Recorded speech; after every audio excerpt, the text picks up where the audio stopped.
Hello दोस्तों, accounting practical में आपका स्वागत है। आज का जो हमारा चैप्टर है, आज जो हमारा सब्जेक्ट है वो क्या है? Computation of return. Computation of total income भी बोल सकते हैं आप, basically computation of total income ही बोला जाता है। तो मैं आज आपसे शेयर करने वाला हूँ कि एक अच्छा कंप्यूटेशन कैसे तैयार करें।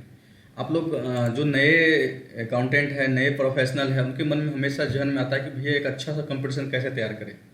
आप लोग भी देखे होंगे कि अच्छा कंप्यूटेशन नहीं होने से, या अगर आप व्यापारी हैं, अच्छा कंप्यूटेशन आपके साथ पास नहीं रहने से अगर आप बैंक में जाते हैं तो आपका डॉक्यूमेंट को इनवैलिड कर देता है। ये बोलता है अच्छा कंप्यूटेशन बना के लाइए, क्या रिटर्न है नहीं समझ में आता है। दोस्तों, आज मैं आपसे पूरे डिटेल में बात करूंगा कि कंप्यूटेशन कैसे तैयार करें। तो चलिए शुरू करते हैं। कंप्यूटेशन का जो पहला फंडामेंटल है वो है क्लाइंट्स की डिटेल्स। तो दोस्तों, क्लाइंट्स का डिटेल्स हमारे पास जितना अच्छा से देंगे हमारा उतना स्मार्ट कंप्यूटेशन बनेगा। तो पहले दोस्तों आपको बता दूं कि नेम ऑफ एसएससी जो है वो आप दे दीजिएगा।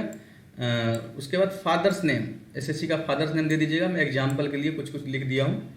एड्रेस, कंपनी का सॉरी एसएससी का एड्रेस होना चाहिए, पूरा फुल एड्रेस होना चाहिए, स्ट्रीट नेम के साथ street number, district code, state, ये सब पूरा डिटेल में होना चाहिए। उसके बाद आप ईमेल, ये पहला तो तीन चीज़ होना ही चाहिए, name of SSC, father's name, address, ये तीनों एक सीक्वेंस में। बाकी ईमेल ये सब आगे पीछे हो जाए तो कोई दिक्कत नहीं है। दूसरा सॉरी चौथा नंबर हमारा है ईमेल। पांचवा है स्टेटस। क्लाइंट, हमारा जो क्लाइंट है ये एसएससी है, वो इंडिविजुअल है कि पार्टनरशिप है, कंपनी है। तो ऐसे स्टेटस में आप क्या दीजिएगा? स्टेटस में इंडिविजुअल दीजिएगा। वार्ड नंबर में अगर वार्ड कोई मालूम हो तो वार्ड दे दीजिए। असेसमेंट ईयर लिखना तो जरूरी है, इंपॉर्टेंट है। और ईयर एंडेड या फाइनेंशियल ईयर भी यहाँ लिख सकते हैं। ईयर एंडेड की जगह पे आप फाइनेंशियल ईयर भी लिख सकते हैं। तो हमारा ये है, तो आप मतलब ईयर अपने रिटर्न के अकॉर्डिंग अपना ईयर टाइप कीजिएगा।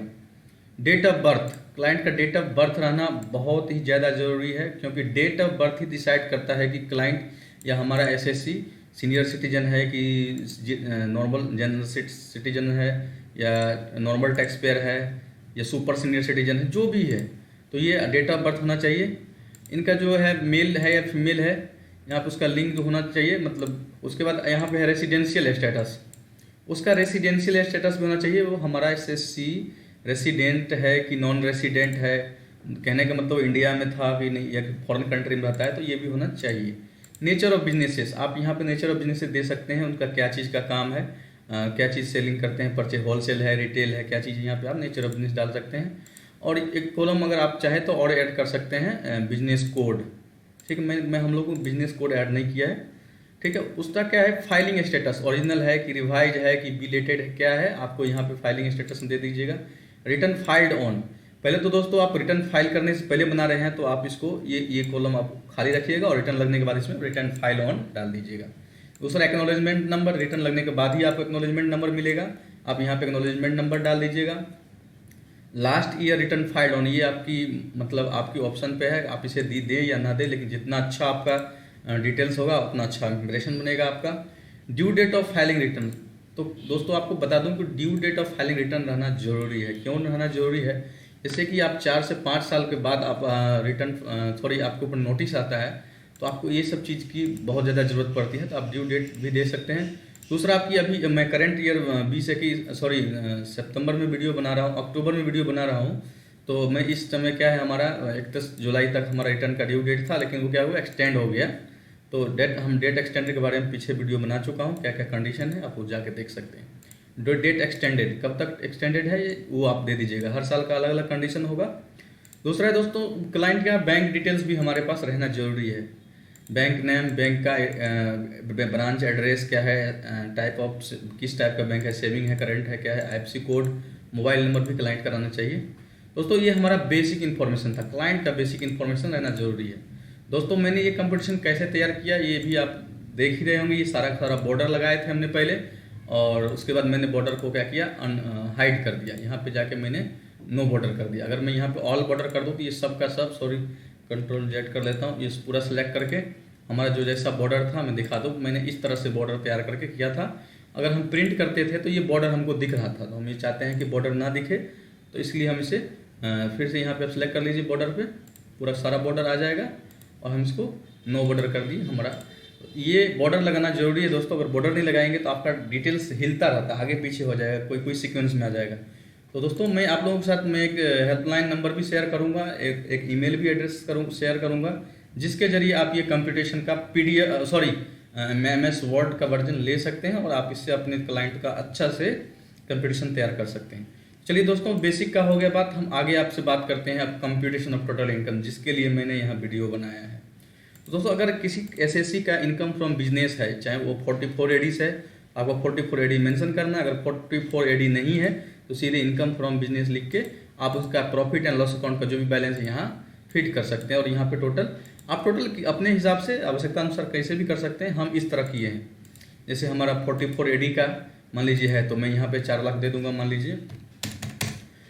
और अगर हमारा फिर प्रॉफिट एंड लॉस अकाउंट का है तो हम यहाँ 2.5 लाख है तो हम यहाँ पे 2.5 लाख दे सकते हैं। तो ये आप अपने आवश्यकता अनुसार यहाँ पे इंटर कर लीजिएगा। उसके बाद है दोस्तों, अगर किसी का सैलरी है तो हम बिजनेस नहीं है, अगर सिर्फ सैलरी है तो यहाँ पे सैलरी लिख दीजिएगा। अदर सोर्सेज का इनकम लगभग हर आदमी को होता ही होता है दोस्तों। वो कैसे होता है हम वो भी आपसे बात करते हैं। तो आप यहाँ पे जो भी हो, अगर इनकम फ्रॉम बिजनेस प्रोफेशन है, इनकम फ्रॉम सैलरी है, इनकम फ्रॉम हाउस प्रॉपर्टी है, income from profit and loss PGBP income है, मतलब कैपिटल गेन की इनकम है, तो आप यहाँ पे लिख देंगे। उसका सेक्शन लिखना ज़्यादा जरूरी तो नहीं है, लेकिन आप लिख देंगे तो आपका इंप्रेशन और अच्छा रहेगा। तो दोस्तों आगे बढ़ते हैं इनकम फ्रॉम अदर सोर्सेज के बारे में। ये सबसे पहला है कि interest from saving bank account आपका होता ही होता है। अगर आपके पास सेविंग बैंक है तो आपको इंटरेस्ट 2, 4, 5, 6 रुपया, 10 रुपया, जब जिस तरह से आपने बैंक में अकाउंट में सेविंग अकाउंट में बैलेंस मेंटेन किया उस अकॉर्डिंग आपको सेविंग बैंक इंटरेस्ट मिलता है। किसी किसी को नहीं भी मिलता है, लेकिन दोस्तों अच्छा रहेगा कि आप सेविंग बैंक इंटरेस्ट का कैलकुलेट कर ही ले, नहीं तो आपको नोटिस भी आने का डर होता है। इसलिए आप देखते होंगे, अगर आप एक टैक्स प्रोफेशनल है, टैक्स का स्टूडेंट है, नए स्टूडेंट, तो आप देख रहे होंगे कि आपके senior income from other sources में सेविंग बैंक इंटरेस्ट लेते ही लेते होंगे। चलिए अगला हमारा है इंटरेस्ट ऑन डिपॉजिट। अगर मैं कहीं डिपॉजिट किया हूँ, मतलब किसी प्राइवेट पार्टी के पास किसी के यहाँ दे दिया, किसी को मैंने किसी व्यापारी को 2 लाख 2.5 लाख रुपए कर्ज दे रखा है, जो भी मतलब लोन दे रखा है। कर्ज तो अब पुराना शब्द हो गया, वो खत्म ही हो गया। कर्ज का मतलब तरह से अप्रोप्रिएट वर्ड है, तो ये वर्ड का यूज तो हम नहीं करना चाहिए, ठीक है। तो इंटरेस्ट ऑन डिपॉजिट आप लोग समझते ही होंगे। दूसरा इंटरेस्ट ऑन RD। अगर आप बैंक में RD करवा रखा है, FD करवा रखा है, तो आप इस सबको यहाँ पर ले सकते हैं। आपके आवश्यकता अनुसार इनकम फ्रॉम अदर सोर्सेज और कुछ भी हो सकते हैं, लेकिन जो मोस्ट कॉमन है मैंने यहाँ पे मेंशन किया है। दोस्तों यहाँ पे सबको ले लीजिएगा। वैसे मान लीजिए मेरा 10,000 यहाँ हो गया, सॉरी 10,000 ऊपर का कॉलम में चला गया गलती से, तो मैं यहाँ ले लेता हूँ 10,500 50,000 तो होगा ही नहीं, मतलब हो भी सकता है, क्लाइंट कंडीशन पर डिपेंड करता है। 5,000 मैं लिखता हूँ। RD मान लीजिए 1,000 2,000 रुपये है। IT रिफंड हमारा मान लीजिए, IT रिफंड दोस्तों एक मोस्ट कॉमन, मैं इसके बारे में बात करता हूँ। सन्डे गिफ्ट मेरा मान लीजिए 5-10 हज़ार जो है। तो दोस्तों पहले यहाँ पे आप जोड़ लीजिएगा, मैं यहाँ पे जोड़ नहीं रहा हूँ, आप लोगों का टाइम बर्बाद नहीं करूँगा। आप लोग यहाँ पे जोड़ के उसको यहाँ बाहर ला सकते हैं, यहाँ पे ला सकते हैं, यहाँ पे, ठीक है। यहाँ पे मान लीजिए मेरा 1 लाख रुपया मान लीजिए होता है यहाँ पे, ठीक है। तो यहाँ पे मेरा 2.5 लाख रुपया हो गया हमारा इनकम फ्रॉम बिजनेस का। 44 सेक्शन AD हो या फिर normal profit and loss account हो, तो आप यहाँ पे जोड़ लीजिएगा। टोटल 2.5 लाख है हमारे यहाँ, 3.5 लाख रुपया हो गया। तो ऐसे कर लीजिएगा। दोस्तों मैं आप लोगों को बोला कि मैं इनकम फ्रॉम IT रिफंड के बारे में बता दूं, तो IT रिफंड के बारे में इसे बता दूं कि अगर आपको जो रिफंड आया ना दोस्तों, वो रिफंड में से माइनस कर दीजिएगा पिछले साल का जो TDS आपको रिसीवेबल था। ये नहीं जी पूरा TDS, अगर आपका TDS कुछ एडजस्ट हो गया टैक्स में तो अलग कंडीशन होगी। अगर पूरा का पूरा TDS आपका रिफंडेबल था तो पूरा TDS जितना आपने अकाउंट में बुक किया है अपने बुक्स ऑफ अकाउंट में उतना माइनस कर दीजिएगा, ठीक है। तो ये भी समझ में आ गया। तो आपका अदर सोर्सेज समझ में आ गया। अब यहाँ हमारा टोटल इनकम आ गया। दोस्तों अब आई बात डिडक्शन की। डिडक्शन के लिए मैंने पीछे वीडियो बना चुका हूँ, और भी अच्छे से चैप्टर 6A का वीडियो मैंने बनाना है, एक अच्छे से वीडियो डालूंगा, तो आप लोग बने रहिए चैनल पे, इसी तरह वीडियो आपको मिल रहेगा। फिलहाल हम बात करते हैं यहाँ पे डिडक्शन का। यहाँ पे टोटल इनकम आ गया, तो हमारा GTI ग्रोस टोटल इनकम पे ही हमको डिडक्शन मिलता है चैप्टर 6A का। तो ATC का है यहाँ पे 1.5 लाख तक मिलता है, तो आप ATC का डिडक्शन जो जैसा होगा आवश्यकता अनुसार ले सकते हैं आप, ठीक है। LIC का है, PMSY जो भी इंश्योरेंस है ATC का आप ले सकते हैं। इन्वेस्टमेंट का है जो भी है, PPF का है, फिर वो मतलब आप अपनी आवश्यकता अनुसार यहाँ पे डिडक्शन ले सकते हैं। सबका अपना अपना रिस्ट्रिक्शन है, इसके बारे में भी आप लोगों के साथ मैं सब शेयर करता रहूँगा वीडियो। उसके बाद दोस्तों इनके अलावा हमें ATTTA, अगर हमारा क्लाइंट 60 ईयर से कम एज का है यानी कि नॉर्मल टैक्स पेयर है, तो उनको क्या होता है, उनको 10,000 रुपया डिडक्शन मिलता है ATTTA सेक्शन के अंदर।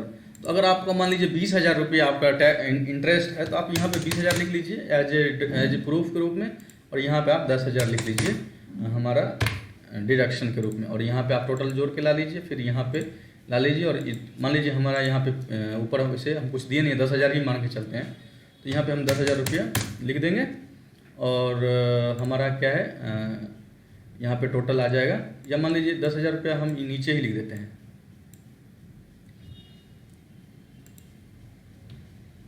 हमारा 10,000 टोटल डिडक्शन हो गया, तो हम यहाँ पे हमारा इनकम ऊपर कितना है, 3.5 लाख है, और 10,000 तो हमारा 3,40,000 रुपया हो जाएगा।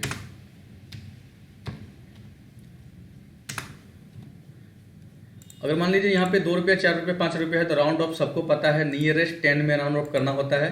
तो यहाँ पे राउंड ऑफ का सेक्शन मैंने मेंशन कर दिया, round of under section 288A। आप इस सेक्शन के अंतर्गत आप मान लीजिए हम यहाँ पे हम इंटरेस्ट कोई और ले लेते हैं, मान लीजिए हम PMSY प्रीमियम है ना 32 रुपये वाला, तो मैं 32 रुपये यहाँ लिख देता हूँ। मेरा डिडक्शन कितना हो गया, 10,000 32 रुपये हो गया। तो दोस्तों हमारा 10,032 का डिडक्शन है, तो मैं 3,50,000 में से 10,000 32 घटाऊँगा, तो हमारा 3,39,968 होगा।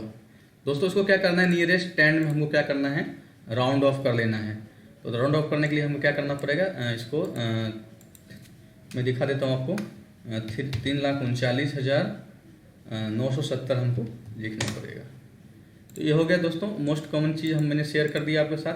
अब आते हैं कि अब आगे की बातें मैं फिर से नीचे की दिखा रहा हूँ क्या करना है, Ctrl+Z।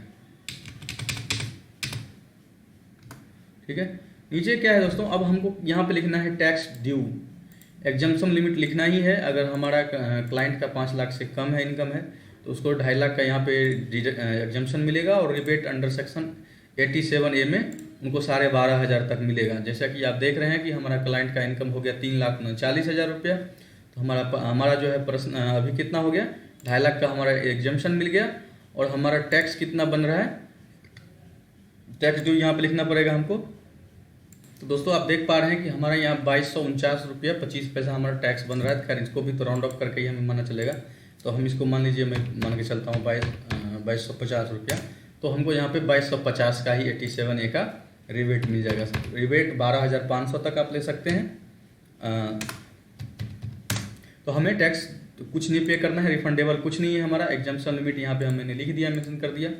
यहाँ पे दोस्तों आपको सिग्नेचर के लिए नीचे पार्टी का नाम और डेट लिखना है। डेट आप रिटर्न लगाने से 1-2 दिन पहले कर दीजिए, क्योंकि कंप्यूटेशन जो है हमेशा रिटर्न लगने से पहले तैयार किया जाता है, तो वो आपका अपना पर्सनल थिंकिंग पे हो सकता है। दोस्तों आप हमें कमेंट करके बताइएगा कि ये कंप्यूटेशन आपको कैसा लगा। तो दोस्तों मैं आपको इसका प्रिंट सेटिंग करके दिखाता हूँ कि प्रिंट करने पे कैसा दिखता है। आप देख पा रहे हैं कितना फ्रेश प्रिंट है, कोई लाइन नहीं दिख रहा है आपको, कोई बॉर्डर नहीं दिख रहा है। तो दोस्तों आशा करता हूँ कि आपको ये वीडियो अच्छा लगा हो, और आप हमारे चैनल पे बने रहिए। आपको इसी तरह की हर चीज़ की जानकारी बेसिक से मिलता रहेगा। एक चार्टर्ड अकाउंटेंट ऑफिस में किस तरह से काम किया जाता है, अकाउंट को कैसे फाइनल किया जाता है, टैक्स कैसे कैलकुलेट किया जाता है, आपको हर तरह की जानकारी मिलती रहेगी, वो भी बेसिक फंडामेंटल से। और दोस्तों मैं आपको बता दूं कि अगर आपको ये कंप्यूटेशन लेना है, तो मैंने आपको वीडियो से पहले में ही बताया था कि आप हमारा व्हाट्सएप नंबर है, इस नंबर पे आप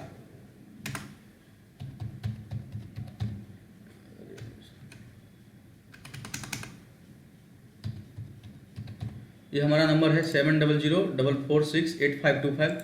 इस पे आप व्हाट्सएप करके आप हमसे ये कंप्यूटेशन का वर्ड फाइल ले सकते हैं, जिसको एडिट करके आप अपने क्लाइंट का कंप्यूटेशन आसानी से बना सकते हैं। तो दोस्तों आशा करता हूँ कि आप लोग अच्छे होंगे। तो चलिए तब तक के लिए हम वीडियो एंड करते हैं।